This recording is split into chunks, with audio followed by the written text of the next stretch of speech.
Hello students, आज हम लोग शुरू करेंगे नया टॉपिक सिल्क फाइबर, रेशम तंतु, जिसे आप सब लोग बहुत अच्छी तरह से जानते समझते हैं। रेशम एनिमल प्रोटीन है जो कि हमको जानवर से प्राप्त होता है, सिल्क वर्म से प्राप्त होता है। रेशम के कीड़ों के नाम से आप इसको जानते हैं।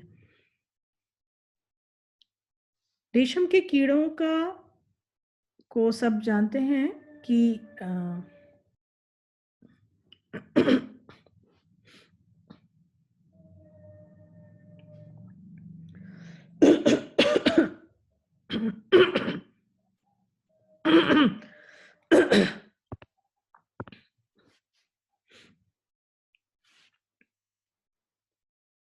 हेलो स्टूडेंट्स, आज हम लोग शुरू करेंगे नया टॉपिक सिल्क फाइबर।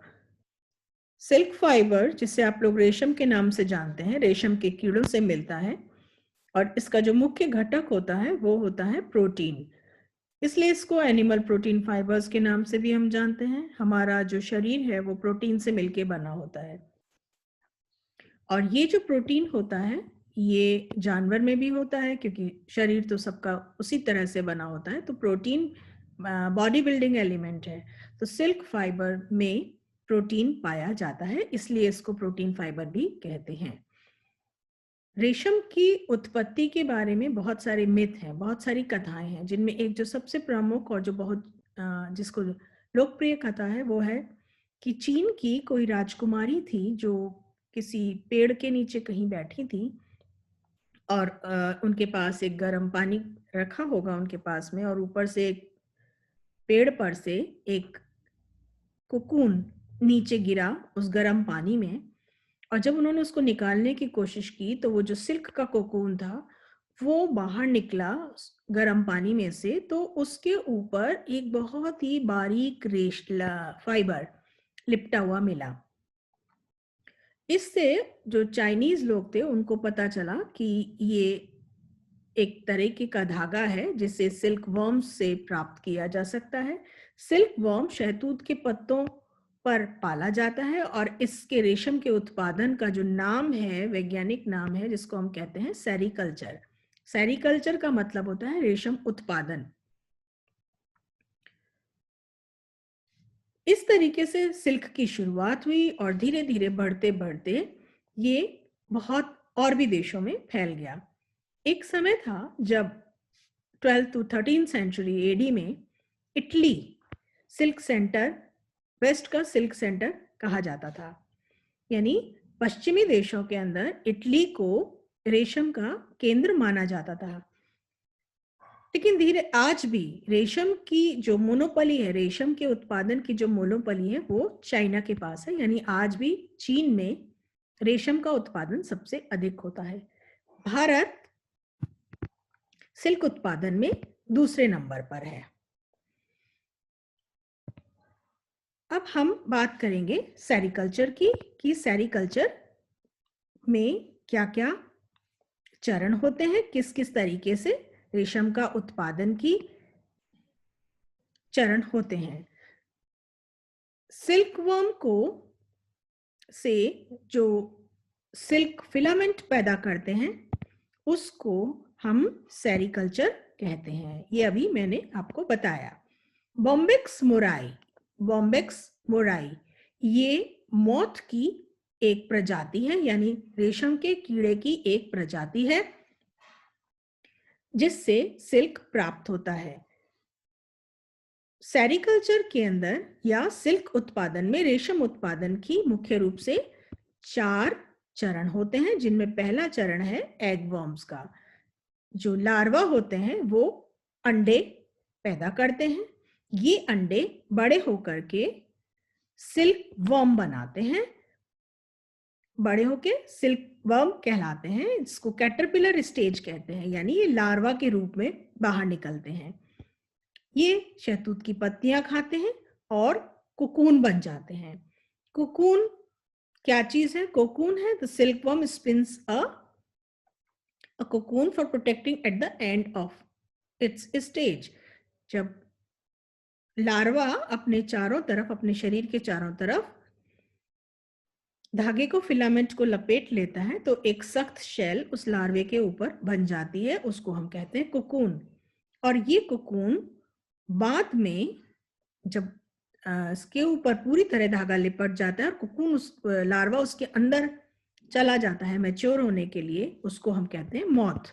तो ये 4 स्टेजेस होती हैं। क्लियर? अब आगे हम बात करते हैं कि जितनी भी स्टेजेस होती हैं सिल्क वर्म की, पूरे सेरिकल्चरिस्ट जो होते हैं वो उसको बहुत ध्यान से कंट्रोल्ड एटमॉस्फेयर में, यानी उसके जो वातावरण होता है उसको बहुत ही नियंत्रित रख करके इसका उत्पादन किया जाता है। मॉथ की जो लाइफ स्पान होती है, उसका जो जीवन होता है वो बहुत कम होता है। अंडों से निकलने के 3 दिन के बाद ही ये जो मेल और फीमेल मॉथ्स होते हैं ये अंडे देना शुरू कर देते हैं। ये एग्स बहुत ही ध्यान से इनको फिर एग्जामिन किया जाता है और इनमें अगर किसी तरीके का कोई इन्फेक्शन वगैरह होता है तो उन अंडों को बाहर निकाल दिया जाता है। इन अंडों से शुरुआत में जो लार्वा निकलता है वो लगभग 1.5 इंच के करीब का होता है, 1.5 से 1.25 इंच के करीब का लार्वा होता है। ये लार्वे बहुत ही ध्यान से इनको निकाल करके और इनका भरण पोषण किया जाता है। इनको शहतूत की पत्तियां खिलाई जाती हैं और धीरे धीरे इनका आकार 20 से 30 दिन के अंदर ये अब दुगने आकार के हो जाते हैं, लगभग 3.5 इंच के ये हो जाते हैं।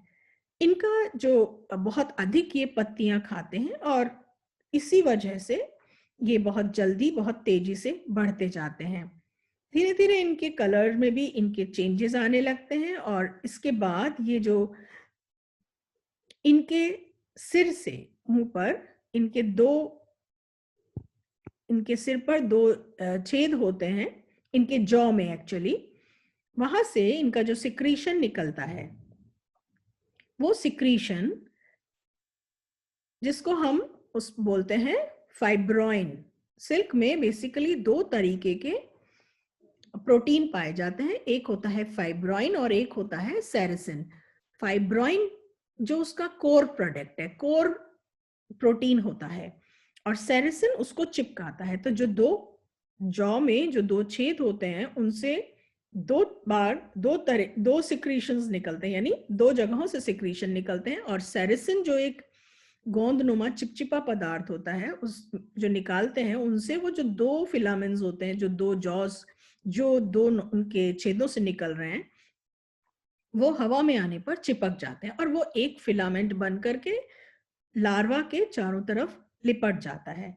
इस तरीके से ये जो फाइब्रोइन होता है वो सिल्क की मदद से चिपक जाता है, सेरिसिन की मदद से चिपक जाता है। इस स्टेज में कोकून्स को छोड़ दिया जाता है और धीरे धीरे वो बड़े होने लगते हैं। एक बार जब वो पूरे मैच्योर हो जाते हैं तो उनमें से कुछ कोकून्स को हैचिंग से पहले ही उनको खत्म कर दिया जाता है ताकि वे उनसे धागा बन सके, क्योंकि कोकून का शेल अगर एक बार टूट गया तो शेल टूटने के बाद जो धागा बनेगा वो धागा बहुत ही ज्यादा टूटा हुआ धागा होगा। तो इसलिए इसको हटा दिया जाता है, इनको पहले ही निकाल लिया जाता है। अगर मान लीजिए कोकून्स को छोड़ दिया जाएगा तो उसमें से जो मॉथ होगा वो सिल्क को तोड़ता हुआ, उस कोकून को तोड़ता हुआ बाहर निकलेगा,